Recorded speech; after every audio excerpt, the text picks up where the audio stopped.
Hi, HRN listeners. We're celebrating our 15th anniversary, and we have a really fun campaign and an ask for you. This 15th anniversary tour is aiming to bring you closer to unique food and music experiences in some of the most exciting cities in America.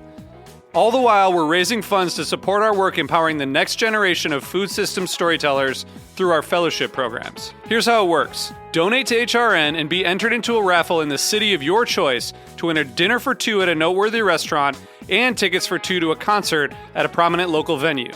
We have incredible partners in New York, Los Angeles, Philadelphia, Nashville, Las Vegas, Charleston, Asheville, and Ardmore, Pennsylvania, who have donated a meal for two and two tickets to a concert of the winner's choice. And all donations help fund our fellowship programs, where we're helping to build essential workforce readiness skills and food system storytelling skills. Check out heritageradionetwork.org/15 to donate and enter to win today. That's heritageradionetwork.org/15. Thank you. This episode is brought to you by Roberta's, home of Heritage Radio Network for 10 years. Learn more about Roberta's at robertaspizza.com.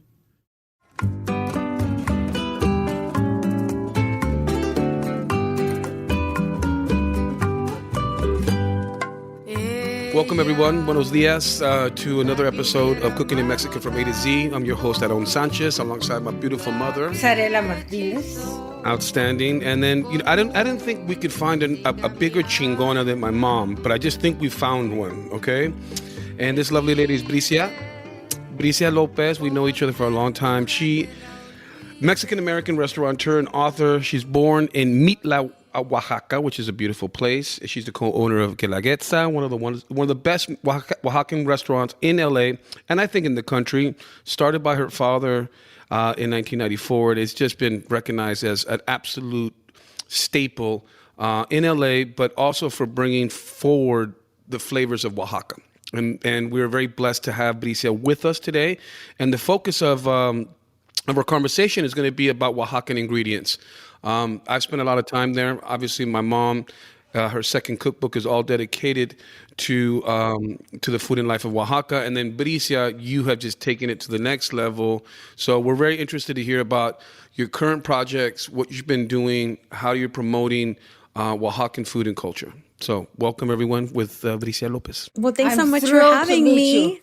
Oh, thrilled to meet you, Zarela. I've heard so wonderful things about you. You've really raised beautiful children, and you have really put Oaxaca in the forefront. Even before my dad came into this country, you had your cookbook, and I love the passion and love that you and your family have for a little state. So thank you so much, and thanks for having me. Well, I've been living in Bricia world now for a week or 10 days ever since I've known that you were going to join us. Well, it's a good world to be in, I'll tell you that, lady. Yeah, I have been studying all your accomplishments, all your projects.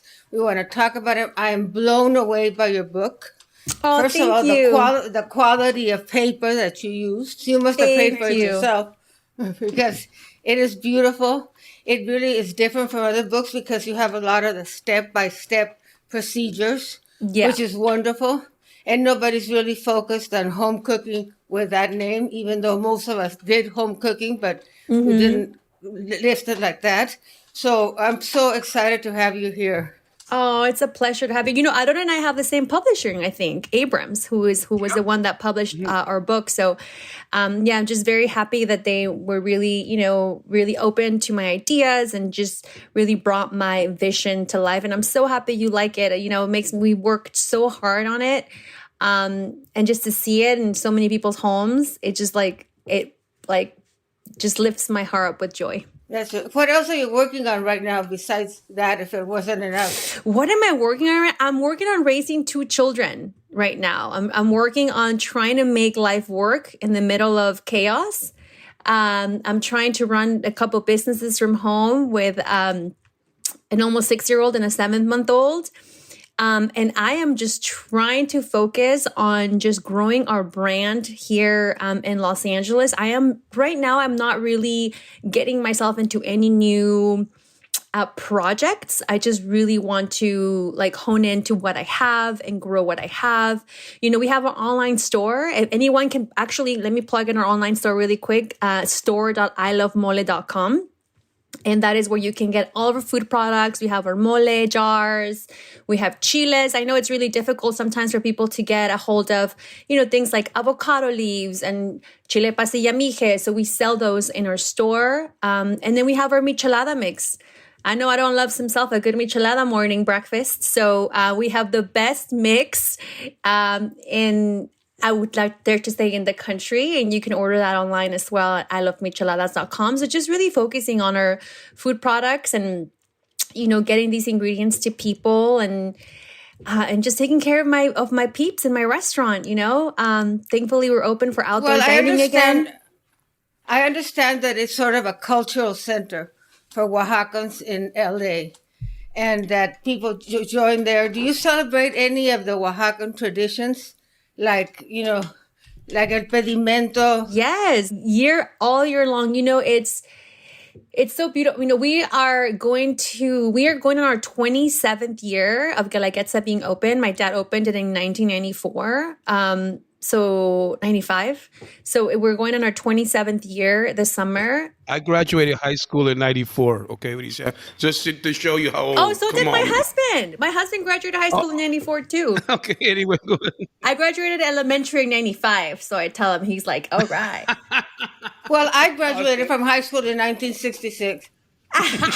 From the same school that my mom graduated. It's just all about how you identify us. I identify as a 25-year-old. So there you go. Me too. Uh-huh. And my dad and my mom always really put our traditions at the forefront of the restaurant. So, you know, this is 27 years ago, the restaurant always put an altar de muertos, or, you know, we celebrate the Guelaguetza. My dad put together a huge Guelaguetza celebration where for like 10,000 people showed up. Another year, 20,000 people showed up. So he was the president of the Oaxacan Federation when he lived in Los Angeles. You know, I remember at some point, people would call the restaurant and would ask me like, hey, do you know where I can get a copy of my birth certificate? I'm from Oaxaca. And I was like, I don't know, man, this is a restaurant.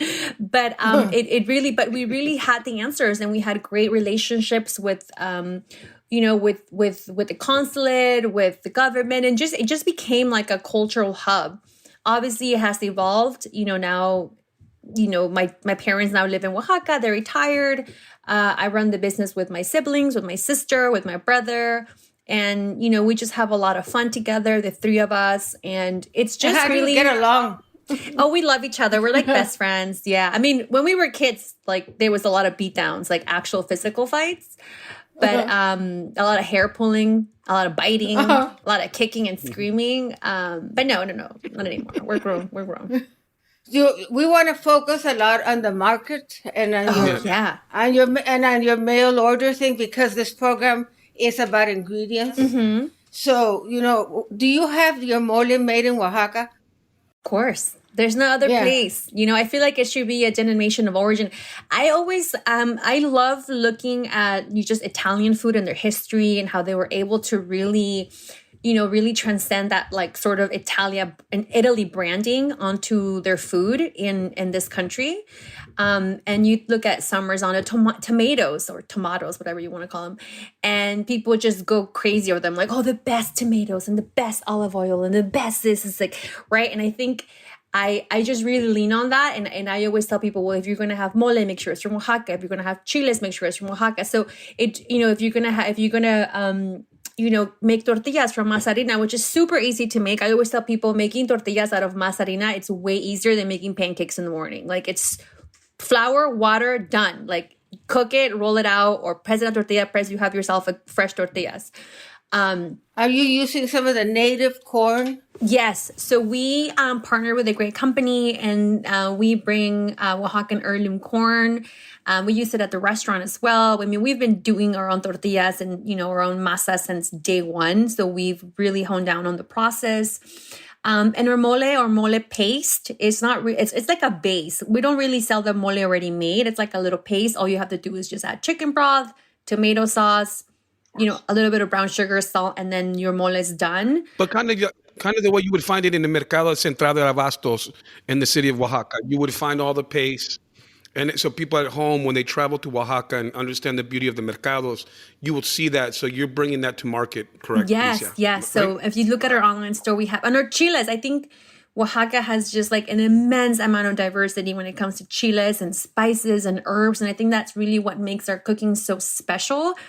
Things like avocado leaves that people just, is this flavor that, if you're from Oaxaca or you've visited Oaxaca, you're going to any place and you have, frijoles and you're like, oh my gosh, like what is this flavor that's so different? Like I've never tasted this before. And I always tell people that's usually two things. Either it's hierba santa or it's avocado leaf. Like those are the two herbs that are, or poleo is the third one that people from Oaxaca just really, really, really like. We overuse it, but we just love it. And hierba de conejo is like another one. It's kind of like a wild and thyme. Do you sell pipicha? What's that? Pipicha, which is like a kind of really grassy, Yeah, wonderful. Oh, Pipicha. pipicha. Oh, yes. We do. Yeah, we have those too. Especially you have those with like carne asada. So good. We call it chepichens. In Oaxaca, we call it cepiche. Yeah. And the great sopa, the chepil, right, Mom? Chepil. Which is Yes, classic. that's the same. Yeah. Oh, the same? Yeah, classic. And the tamales. Chepil, cepiche, sopa de guías con Exactly. cepiche. And I think it's like, here's the wonderful thing also, people from Oaxaca, people always say, they always joke, like, people from Oaxaca are so complicated that they even wrap their cheese around in a ball. Because we change everything. All the names are all changed. Like, we don't call it tortillas, we call them clayudas. In all of Mexico, cecina is beef. In Oaxaca, it's pork. Like, or cecina in Oaxaca is tasajo. Like, we change everything. Like, it's like you enter into a whole other world of cooking. Yeah, especially, because over here in the United States, it's very hard to make the traditional bread, the traditional, tlayudas, because nothing tastes the same as it does in Oaxaca. So how do you handle that in your store?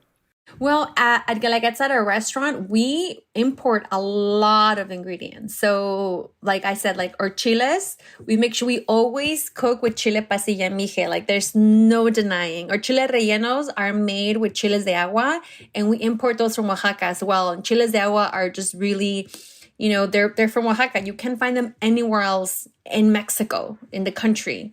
And the other one is a chihuacle negro, which is hard to find as well, to make the mole negro. We have that on our store We try as to well. make it at my restaurant, but we can barely get the chile, and it's expensive. No. It's better to import the mole already made. You know what? That's what it's true. consuming. It's time, and it's a lot of chiles, a lot of ingredients to source and find. But which is why it's like if you don't want to spend a couple hours in the kitchen, just 10 minutes and you're done with the. But it's part of also teaching, the cooks and the chefs for me, I mean, personally. But I think as we're talking about mercados and markets, I think let's talk a little bit, ladies, about the idea of how they have rotating markets in different towns and pueblos in Oaxaca and how interesting that is. The tianguis. Sunday is always La Colula. On Monday, oh my God, I have them like all I have them like on a little cheat sheet. I don't have my cheat sheet with me, but you have like the Sachila market, like the one in your hometown, Mitla? Mitla, of course. There's And Sachila has that wood market. Yeah, well, also Teotitlán del Valle. Teotitlan's mercado, actually, it's like on a daily in the morning. Yeah. And it's one of the cleanest, most beautiful, put together, organized, like, so, like, I love going to Teotitlan's market. Like, it's so absolutely beautiful. Ocotlan's market has, like, this where you go to the livestock market and you can actually you can see people buying livestock, and then you on the side they it's like a open air, like you get your carne asada. Ocotlan has a beautiful market too. I think that's like on a Friday or on a Thursday. Etla's market also beautiful. Yeah, I like the Etla one. Do you know that Sachila has a wood market? Sachila, I think it's like when you were in Oaxaca, like when you're out of Oaxaca and you find yourself someone from Oaxaca, you're like, oh, paisano. But when you're in Oaxaca, if you're from Sachila, you're from Sachila. Like you're not Oaxacan. You're like Sachileno. Or you're from Mitla, you're like Mitleño. So it's like everyone has their own little like we're very proud people of like sort of like our origins and where people come from. And Sachila is one of those like towns that I absolutely love and adore. Well, tell us about your mezcal. So you come from a long line of mezcaleros. Is that the case? Or somebody in your family makes it? Just like Aarón Sanchez, I have mezcal running through my veins 24/7. So it's funny that you mentioned that. What is the toast? It's called chichibiguayo. What's it called? What is the My whole family, like my grandparents, my great-grandparents, my dad, my uncles, my cousins, we've been like, we're a mezcal family. And that's in part because my family is from Matatlan, which is, I think if you know anyone from Matatlan, I'm sure it's the same thing. I'm not like, one of a kind. It's all of us have families of mezcal makers, in our family, if you're from that town or in different, parts of Oaxaca. And my dad actually was a mezcal maker and had a mezcal store. And when we lived in Oaxaca, and he let that go when we moved here, he just gave it up. And, we never really took that back. We don't have a mezcal brand. I consulted in a wonderful bar in Vegas called Mama Rabbit a couple years ago, which was so much fun to do. And like open a bar in Vegas was like a whole other experience of its own. And that was some fun times, man. No, we don't have a mezcal brand, but I think I'm a champion of mezcal, like in general. Like I think I'm a champion of the category, not a specific brand. I think, there's so much to be said still about mezcal. And I know there's so much, that we can have an entire episode just talking about the dichotomies of what that's like right now.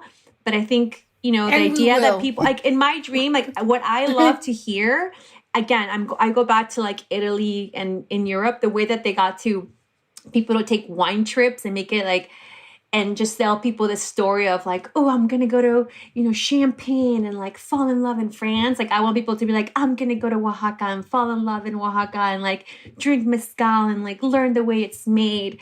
Because I think that like when people start doing that, that's really when someone's culture really evolves and people are able to put the value it really deserves, right? And I think that, for me, more than anything, it's just really bringing value to our people, bringing value to our culture and not cheapening it, and not people think like, oh, well, I'm just going to go to Oaxaca and like get a deal. Like, no, this is work from people. And I think our audience needs to understand that, mezcal is a predecessor to tequila, indigenous people have been making mezcal for millennia, and all tequila is mezcal, but not all tequila is mezcal. Or did I say it the same thing? I said all tequila is mezcal, but not all tequila is mezcal. You know what I mean? All tequila is mezcal, but not all mezcal is tequila. Thank you very much. And it's wonderful in the way that it's made, the artisanal way of fire roasting the piñas. It really, I think, apart from mole, I think defines Oaxaca in such a strong way. Ladies, would you argue as far as contributions culturally? I mean, we have Monto Alban, but you know what I'm saying? Right. But they filmed what was the movie? Oh yes. I'm blanking out right now, but it's like Nacho Libre. Nacho Libre, yes, they did film it in Oaxaca. So anyway. No, but what makes Oaxaca so beautiful are all the traditions. When you were talking about people taking trips to Oaxaca, I was going to ask you, are you planning on doing that or starting a business of taking people to Oaxaca? I love taking people to Oaxaca. Before, 2020, I used to go to Oaxaca maybe like 4 or 5 times a year. And I would always take a friend. My last trip to Oaxaca was actually with John and Vinny and my friend Ellen. And we had like, they're 2 chefs and we had like the best time. And that was back in October. And we actually started, we have a little home. We have 2 little homes in Oaxaca that we wanted to open up to friends. And, we had this whole plan that was put on hold.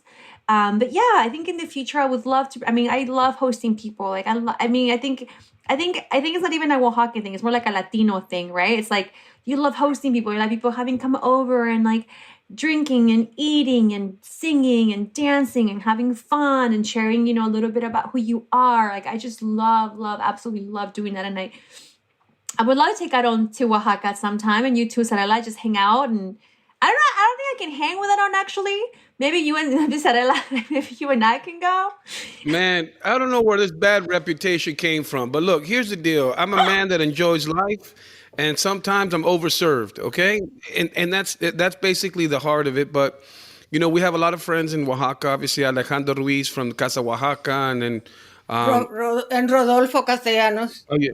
Yeah, and then our good friend... our good buddy from Houston, who has a beautiful place. I don't know if it's still open. It's called Origens. Rodolfo. Yeah. Rodolfo Castellanos. I know, but he's also partners with my compa. His name's Houston. Hugo Ortega. Mm-hmm. And Hugo Ortega from Houston has something to do with that. So Hugo, great Mexican ambassador from Houston. Yep. Yeah, I met Hugo when we were in Oaxaca together in October, actually, I think. He was there and I met him. What a wonderful man. Just so smart and so just, I always look up to people who have like multiple restaurants because, I mean, I only have one. And just when I meet people who have like, several at the same time in different, in so many of our operations, like I'm just in awe of. I was trying to learn as much as I can from them. Well, let me tell you, honey, I've had multiple restaurants. It ain't that fun, okay? So just be happy with it, okay? It's more of a pain in the ass. I'm good, Aarón. I'm good. I'm good. Totally.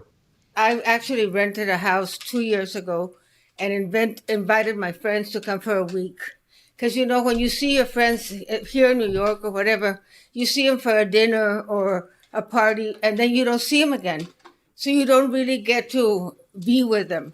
So in Oaxaca, since it's hard for me to walk now and stuff, they would go sightseeing all day, and I would cook for them all day long. And then they would wonderful. You can cook for me any day. I would love to have. I would love to be in the kitchen with you one day and just maybe make mole or just make some carne asada, some salsa, some like. No. I love the food of the Isthmus. Let's talk a little bit about that because Bricia is a force of nature. This woman will tell you what time it is. So that's why, as a Mexican man, I'm so happy to be sitting back here and just watching you guys rock and roll. But what is it about, especially the Isthmus, where the Zapotec culture is matriarchal? Women run the mercados in that particular part of Oaxaca. Let's talk a little bit about that. I think it's interesting because, Mexican culture is so considered very machismo, but it's really not the case. Well, in the first place, it's not a true matriarchy because they cannot inherit property. So it's just a matriarchy of convenience. The men go out to the fields at 4:00 in the morning and the women go into the markets. And they're very careful about the money and they're very careful about the traditions. And, they can be very rude, some of those women. And one of them said to the other one, "Cállate, ¿que no sabes que el turista es el amigo del pueblo? Shut up, don't talk to her like that. Don't you know that the tourist is a friend of the people?" So anyway, so they're very, very, very assertive. Yeah, and I love it. And the women like to drink mezcal, and they're very boisterous and kind of big ladies, and you can't tell them what to do, and it's pretty neat. And they inhabit the chair. I love going to an Isthmus party because all the women are dancing with each other, drinking beer. And by the way, in the Isthmus, you drink beer like water. Like I don't even understand like the even the logical because it's so hot and so humid, and it's the hottest, most humid place in Oaxaca. But when you go to someone's home or you go to a party, you actually bring like a carton of beer with you. That's like the thing to do when you go to these like parties in the Isthmus. A comparsa, it's called. Like you see these women in these wonderful, just beautiful, elegant outfits. black with the colored embroidered flowers, and they're all dancing with each other, having fun, and then the dudes are just like on the side, sitting like on the sideline. And it is a very, and it's true, Zarela. I mean, it's like I think it's a matriarchal society. I think that really women are the champions of Oaxaca. I think even in the past 10 years, there's been so much focus on just of honoring them and honoring their contribution to our culture. I mean, these are women who hold an entire culture just on two hands, that by cooking and by keeping these traditions alive, they're keeping an entire culture alive, and it's really up to them. And they're really the ones who run everything, who run the culture, and who run Oaxaca in general. I mean, it is why people want to visit. It's because of the tradition these women have been able to keep alive. And when you sit down with just like these matriarchas, these beautiful, just boisterous women who just are not there, and I don't say like they're loud, they're just so full of life. Assertive. Yeah, and assertive. Yeah, very assertive. And they don't care. And like they're in the miches? markets, they're selling like they'll be selling chiles, they'll have their boob out, feeding their children, like they'll take your money, they'll give you change. Like they're just doing life unapologetically, and I just like love that, and and I think the next cover of your book should be Taking Care of Culture with Two Hands. I think that's a beautiful title, by the way. Aw. Keeping Culture with Two Hands. I think it's beautiful. Oh, thanks, Aarón. Just for you, to think about that. You know what I mean? Yeah. So, with a chicha out. Yes. The chichi out. All right. So, with the chichi out.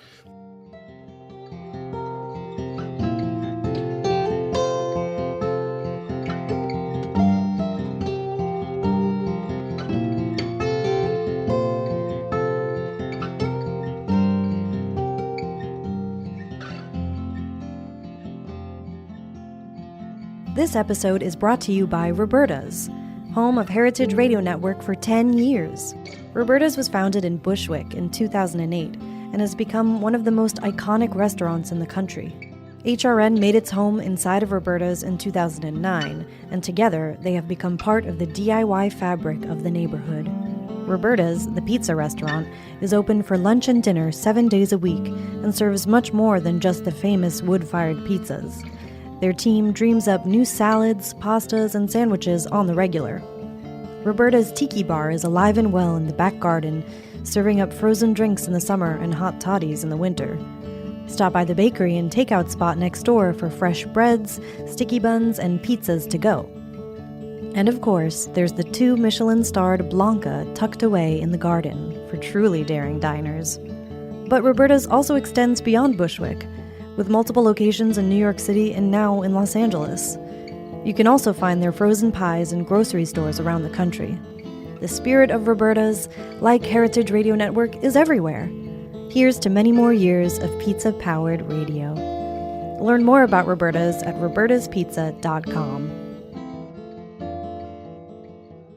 So anyway, do you know the other meaning of the name Guelaguetza, or the original name, the original meaning?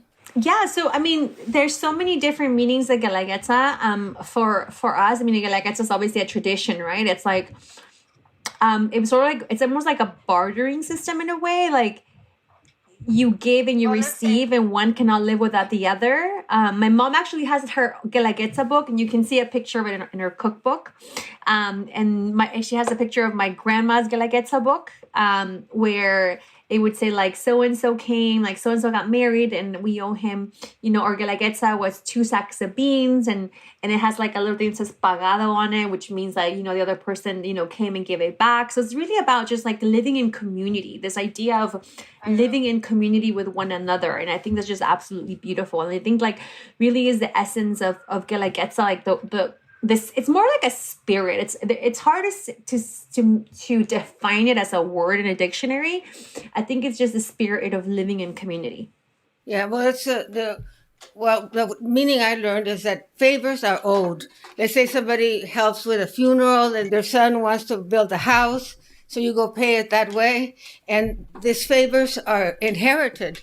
So if somebody dies and they own the guelaguetza, they still have to pay. Yeah, my mom gets people can tell me like, oh, es que la guelaguetza de su mamá. My grandma's been, she's passed away for over 20 years now, and people still come and say that. But I think it's just about it's not about like, I think it's less about favors being owed more than people living in community, more about people kind of like being there for one another. When you who need are you something. more like? Huh? Who are you more like, your grandmother or your mother or your father? Oh my gosh, that is a deep question, Zarela. Who am I more like? I mean, I think that if you ask anyone, they would just say like, oh, you're just like your dad. Just because my dad's entrepreneurial spirit and, just because of who he is as a person. But I want to say there's a lot of my mom in me, especially in the creative side. My mom is so creative, and, she's totally that mom that, like sews and draws and, cleans or she loves to clean. She loves to organize. And like, I love to clean and organize. My dad doesn't. So I think I have so much of that. And for my grandma, I think I have like her like angry look. I think like all Oaxaqueñas have this like, I call it, I mean, this is going to sound a horrible name, but I call it like my resting bitch face. Like sometimes like I just sit there and I'm like, why do I look mad? I'm not mad. And I think I got that from my grandma. Well, but you would seem to have gotten a really good combination of qualities. How about your daughter? She's very little. Does she look like you? She's so small. I mean, she's 7 months old. I think she looks so much like her dad. My daughter, her name is Agustina, and I actually named her after my mom's grandma, who taught my mom how to cook. I always like when I was pregnant, my husband was talking to me about that and asked me and said, wow, like, who taught your mom how to cook? And my mom said, my grandma. And then my mom's grandma, so my great grandma. And my husband brought up something so profound to me. He said, it's so crazy how this one woman who you never met, I'm sure, she obviously knew that, her grandchildren were going to have children, but how much impact this woman had in your life. Are you covering that in your podcast on parenting? Yeah. Just like how much impact this woman, like 3 generations back, had in my life today. Like this woman who took the time to teach my mom how to cook, and therefore, like now I get to have this wonderful life, all around food. So it was really like an homage to her. That's why I named my daughter Agustina. So you must be very proud of what you've accomplished. I mean, we're certainly proud of you as a Mexican woman, and I admire you greatly for everything you do. And it's wonderful that you're expanding all your talents and doing this wonderful service to Mexico and Oaxaca. Aw, thank you, Zarela. I really appreciate you saying. It means so much coming from you, matriarch yourself, and all that you've accomplished, and paving the way for so many women behind you. And there's no Bricias and no other without Zarelas out there. So thank you for being a first in many instances.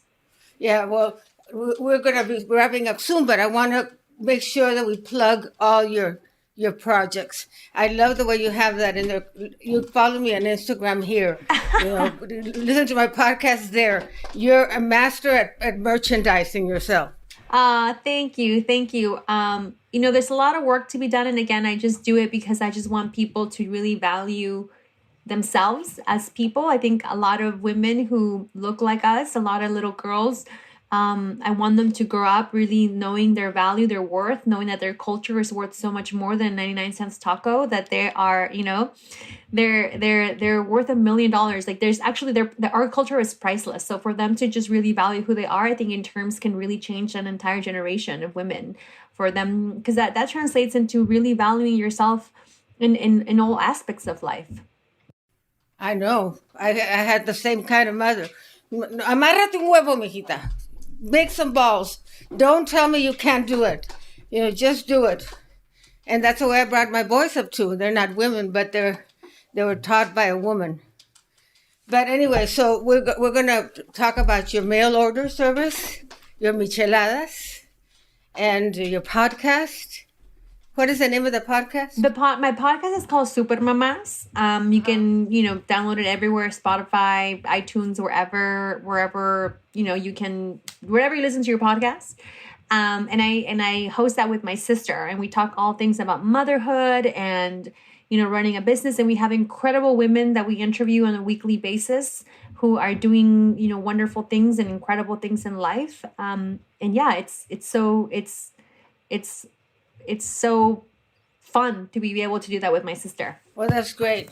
Well, anyway, you're someone to admire, and it's wonderful to have you here and meet you and be able to talk about all your accomplishments.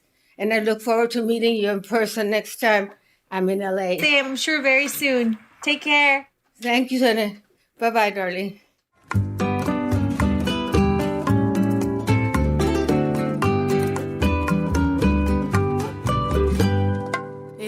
Cooking in Mexican from A to Z is powered by Simple Cast. Thanks for listening to Heritage Radio Network, food radio supported by you. For our freshest content, subscribe to our newsletter. Enter your email at the bottom of our website, heritageradionetwork.org. Connect with us on Instagram and Twitter at heritage_radio. You can also find us at facebook.com/Heritage Radio Network. Heritage Radio Network is a nonprofit organization driving conversations to make the world a better, fairer, and more delicious place. And we couldn't do it without your support from listeners like you. Want to be part of the food world's most innovative community? Subscribe to the shows you like. Tell your friends, and please join the HRN family by becoming a member. Just click on the heart at the top right of our homepage. Thanks for listening.